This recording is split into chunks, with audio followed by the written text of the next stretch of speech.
Hi, I'm Tony, and welcome to my channel, Watch Time LA.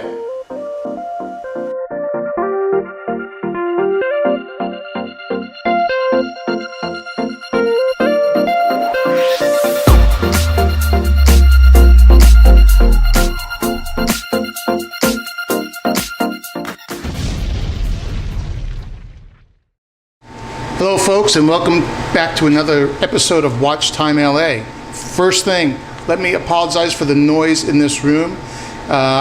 We have been dealing with 100, 115, 117 degree heat here in Southern California. There's a few wildfires blazing as of today. A Northern California fire took the lives of 2 firemen, unfortunately, and a couple of, and an entire family as well. So thoughts out to them. We begin with those massive wildfires that have made this one of the most destructive summers in the West. 89 large fires in 13 states have burned more than 750,000 acres, forcing tens of thousands of people to flee to safety. One of the biggest is a fast-moving blaze north of Sacramento, California. 6 other major fires are burning across the state, all fueled by high winds, dry conditions, and triple-digit temperatures. At least 2 people have been killed. Almost 40,000 people have been forced to flee their homes as the fire rapidly spreads. 500 buildings have been destroyed and nearly 5,000 homes threatened. Carter Evans is in hard-hit Redding, California with the latest. Carter, good morning. Good morning. People living in this neighborhood really had very little time to escape. When the fire blew through here, witnesses say it was ferocious. It wiped out just about everything. You could see home after home after home just burned to the ground. It's like a war zone. It's just like a bomb just hit each house and just exploded. Flames approaching the city of Redding have scorched homes, prompted mass evacuations, and reduced an entire neighborhood to ash and rubble. What you hear behind me is my portable air conditioner that I use in my garage when it just becomes absolutely unbearable in here. And this is one of those times. Now, today is a very, very, very special episode of Watch Time LA. I'm here to announce, after almost a year, I finally reached my 1,000th, yes, that's correct, 1,000 subscribers. This is after YouTube changed the rules 3 times on me. I came so close to getting that first check so many times. When I say first check, I don't mean like my retirement check. It would have been about, I don't know, $100 or so. But of course, every time when I got to like $97, they changed the rules. And then when I got to $97 again, they changed the rules again. So now that I'm at my 1,000th subscriber, actually about 1,025 as of today, I'm going back into the review process to see exactly where I stand and if I'm approved. Now, I don't have a single negative ding against me. I don't have any problems with copyright. So I can, of course, I do have people say that I suck and I do terrible reviews and all those wonderful things, but I don't have any dings against me as far as YouTube is concerned. So I'm excited about that, and I hope to hear from them pretty soon. Now, I was tracking very carefully as I approached the 1,000th subscriber to see who my 1,000th subscriber was. Now, you know, it goes up and down from day to day, but I was literally watching 998, 999, and then 1,000. And my 1,000th subscriber happened to be a gentleman named Steve Murray. I'm going to flash it up here in a moment. Now, if anyone knows how to get a hold of Steve Murray, please let me know, because I've looked into every avenue I could think of on YouTube to see if there's any way I could contact Steve. And I wanted to give him a gift. I wanted to give him a watch. I wasn't sure which one yet. In fact, I'm still not sure. But I do want to offer him a gift, something that's reasonable, for being my 1,000th subscriber, free of charge. I'm going to send him a watch. I'm going to pay for the shipping. I just need to know who he is, how to get in touch with him, and his address, And of course I wouldn't use his real name if he hadn't used his real name. He doesn't have a handle on YouTube. He's actually using Steve Murray. So if anyone knows how to get a hold of Steve after I flashed this up here a few times, please let me know. Go to watchtimela.com, fill out the form. There's one at the bottom of the front page. There's also a contact us form. Please fill out either one of those and let me know how I can get in touch with him. I will email you back with my Watch Time LA email address. And I appreciate anything you could do to help me get in touch with Steve. So with that out of the way, let's get on with today's review of my, yes, you guessed it, my Batman watch. Now this watch has some very special meaning to me. And as it goes around in circles here, I'll give you a quick rundown. My grandson absolutely loves Batman. And as a result of some things that gone on, and I can't get into the whole thing here, but I wound up in a very unpleasant lawsuit over the last few years. And the lawsuit has since been resolved.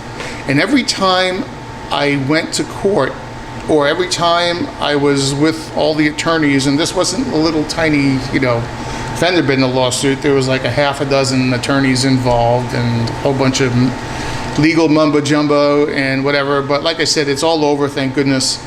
And I took this with me every single time I was there. It became my good luck watch. And it kind of started out because it was one of the first appearances I made. I wound up staying overnight in a bad hotel, and this had just come in the mail, and I was going to wear it with him. But anyway, long story short, I wound up wearing it to court that day, and I wore it every single time I had anything to do with this case. And lo and behold, guess what? It turned out very well. I'm not going to say it turned out very well. I don't think anyone won in this lawsuit, because I don't think anyone ever does. Both sides went away, unhappy, and I think that's the result of a good outcome. So let's get back to the watch. This watch is actually pretty cool. Is it something that you want to wear for, legal proceedings? Probably not, but it is pretty cool. I know that the kids who see it love it. I know that the opposing counsel in the lawsuit made mention of it after the whole thing was over. He noted that I was wearing this watch. But I bought this watch, of course, on Amazon. I paid somewhere around $30. Of course, there'll be a link below where you can connect to this. By the way, I did do a little video on Amazon, one of those Amazon videos. It's really poor quality.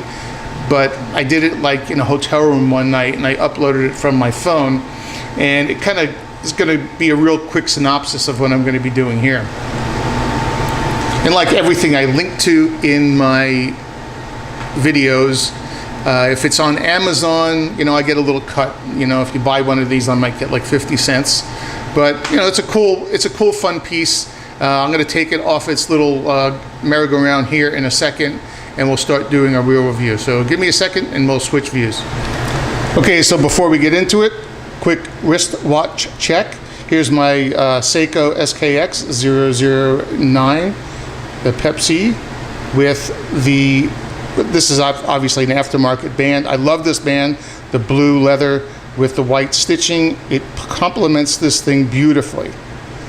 And love this watch, great summertime watch. It was great with a pair of blue shorts, khaki shirt, that kind of thing. Wonderful, love it. Back to our Batman watch. Again, you guys know the whole story about why I bought it. And take it off its little holder here. The Batman watch has some good points and some bad points. The good points is it's a Batman watch. And when we open it up here, you will see it's absolutely legit. It's from DC Comics. It has all the standard disclaimers and trademarks. Actually, 2 different Batman trademarks there. Has a Japanese movement from the AccuTime Watch Corporation. And if you want all those numbers down there, it's the SR626SW is the battery. And the model number is BAT8043WM. So that's everything you need to know about it, except for some measurements. Let's weigh this sucker. All right, we're at ounces now. I'll switch it to grams in a minute. Well, let me get it all on there. Hold on. 4.25 ounces. So it's a little bit heavy, and that equals 120 grams. So it's a little bit heavy, but there's a lot of metal here, right? You got your mesh bracelet, and you know, I checked this thing out. It doesn't really tell you what it's made out of, but it's kind of like a pot metal, I would assume, and it's chrome plated. And the reason why I know it's plated and it's not a polished watch is because I took the case off, and I don't know if we can see it here. Sorry about that. Yeah, I took the case off, and I don't know if you could see this right here, but there is some significant scratching right here just from popping the case off one time. Of course, I'm going to be doing it again in a minute. So I know that, you know, it's not polished. It actually chipped a little bit of the chrome off. However, it has standard band retainers, and the bracelet is actually pretty darn thick. Good points and bad points. You know, I bet you could tow a car with this thing. The bad point is, you know, it's kind of unforgiving. It doesn't give a lot. And what I found was two things. First of all, the keepers are way too big. They should probably be some sort of silicone or something, but they're metal, and they rattle around like crazy. So you would think they would take that up when you put it on, but I got to tell you, the first time I ever put this on, I went into a panic because when I couldn't get it off. I pulled it up. Now, as you see, here's where you'll see where the problem comes in. You see that? So with a regular band, you could kind of tweak it. So once I got past this notch here and I put it on, I couldn't get back up to it again when this pin was through it. And I wound up really getting my arm really scratched up and red trying to get it off again. Now, since then, I figured out that if you push like this as you're trying to get it off, you can get that rivet hole to go up further. I didn't know that at first, so it kind of got stuck on my arm. I know I'm an idiot, but it actually did get stuck on my arm. I was ready to take off the spring bars to pop it off, but I didn't have a spring bar tool. I was in some ditzy hotel room somewhere. So you see the problem, right? Very, like with a regular watch band, of course, it will give. This, no such luck. That's really about as far as it goes. So there is that. So the other bad thing about it is when you put it on, if you get that, this thing kind of flops all over the place. Remember, this is not an expensive watch. I think I paid more for the name than I did anything else. So you get these keepers on here. You'll see I get it on there okay, and I'll get the second one on there okay. But they're really loose, and within, I don't know, 2-3 minutes they just fall off. Keepers just fall right off. And there's really no, I mean, I guess I could crimp them. It's probably not a bad idea. Shouldn't have to do that. The problem is with crimping them. Let me open it up. And here you go again, trying to get it off. You know, it's not a solid piece. So if I crimp it like this, it just kind of opens up again. Let me show you here. So I have done that. It helps a little bit, but if you crimp it too much, then you can't get it over the band, especially because of this piece on the bottom here. Overall, is it a deal breaker? Absolutely not. It's because it's just a cool watch. Now, you will notice that there is some significant contrast between the hands and the dial. It wasn't always like that. In fact, if you look at the dial, it's kind of like a blackish sunburst, kind of. But the Batman logo and all of the indices are chrome-plated applied markers. They're all chrome-plated. The hands are chrome-plated. The second hand is chrome-plated.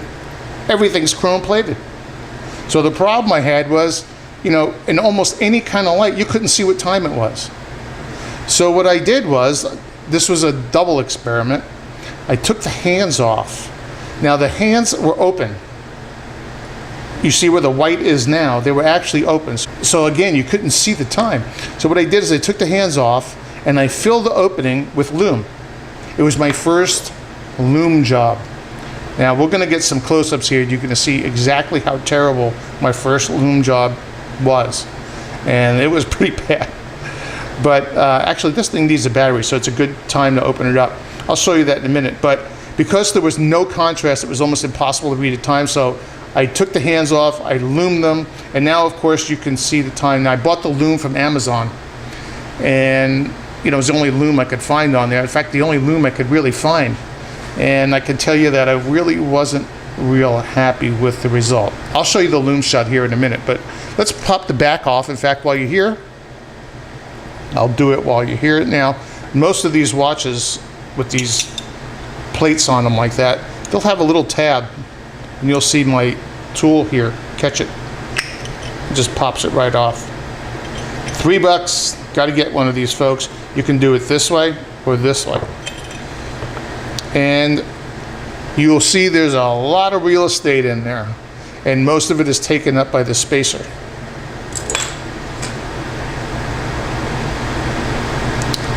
And the dial looks like, you can see what they did on the back. There's not a lot of attention to detail of what it looks like in the back here. It takes a standard 626 or 37 or converted to a 377 alkaline battery. And you can see there's a lot of room, kind of just floats around in there.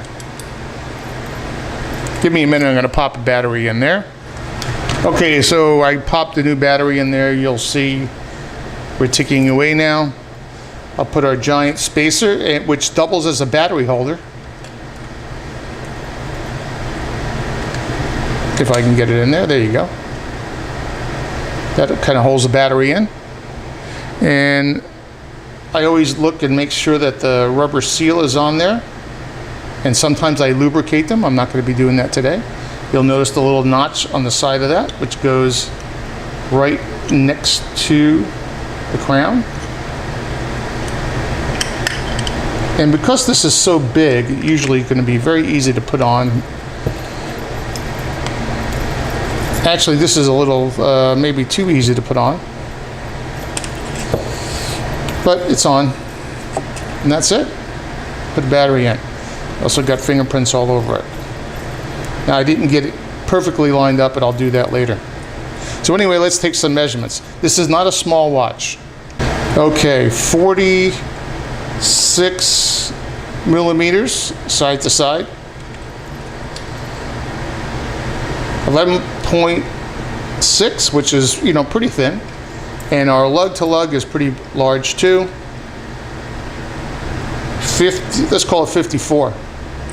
Now you'll notice there's two pushers on here. What are they for? They're for decoration, of course. They don't do anything. And of course, since we don't have a date, it's a pretty limited function watch. The movement is standard Japanese movement. Feels very nice. You'll notice that I did a fairly good job about lining up midnight here when I put the hands back on. And that's about it. I mean, there's not a lot to tell about the watch. It's a piece of custom jewelry for men, I guess you would say. Again, the band is unbelievably, I'm going to say it's heavier duty than some I've seen on some pretty expensive watches. Can you haul it? If it wasn't for the spring bars, you could probably, you know, lift an engine with it. That's what you needed to do in an emergency. It has a pretty darn, look how large that is. Oh, you know what we didn't do? Let's measure this. 24. So the band is 24, so it's beefy. You know, you have a grandson, you have a son. This is obviously not for them to wear. It's just enormous, but they probably want to wear it. But, you know, just go ahead and buy it, wear it around the house with your Batman short sleeve t-shirt, and your kids and grandkids will absolutely love it. I know mine would. And what are we going to do? Oh yeah, we're going to do a lume shot. Hold on one second. Okay, so it's not pitch black in here. There is still some ambient light behind me. So it looks like it's pretty good lume, but it wears off really quick. Within 5 or 10 minutes, it's almost completely gone. After a half hour, you cannot see it at all. You can see, I don't know if you can see, it's not on there very even either. Now, as promised, I'm going to show you this lume application. It's actually pretty horrible. Look at the hour hand. You can see right here where it kind of just got caked up on me. And there's probably way more, there's probably 10 times as much lume on there as it needs to be. In fact, I put so much at one point, I had to shave it off because the hands would not turn around. They would hit each other. Like right here, it would go boom, boom, boom. It was sticking out. Now, remember, these hands you can see now were hollow. There was an opening in the middle of both hands, and I filled it with lume.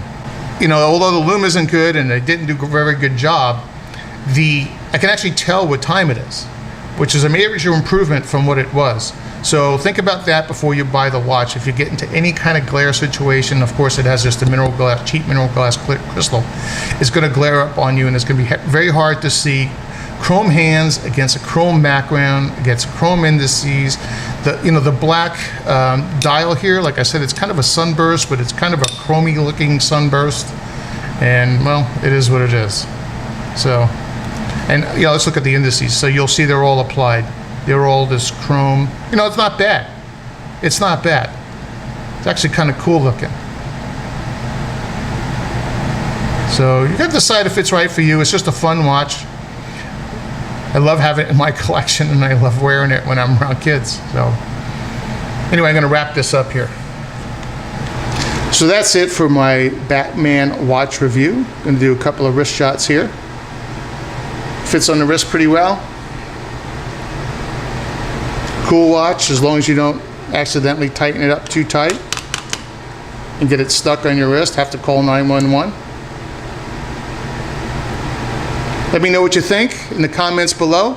If you're looking for a cheap watch, don't forget to look at my eBay store. It's ebay.com/WatchTimeLA, or my Watchtime LA website, which is WatchTimeLA.com, of course. And once again, guys, thank you so much. Thank you so much for getting me to 1,000 subscribers. I don't do the videos enough. I just don't have time. Work has been all-consuming for me lately. I'll try and continue to do them as often as I can. And finally, for those of you who didn't hear it in the beginning, the noise in the background is my portable AC. Sorry about the ambient noise in this one, but it's brutally hot out there. It was 117 where I was working a couple of weeks ago. So anyway, you guys enjoy yourselves out there. Be safe this summer. We'll see you soon.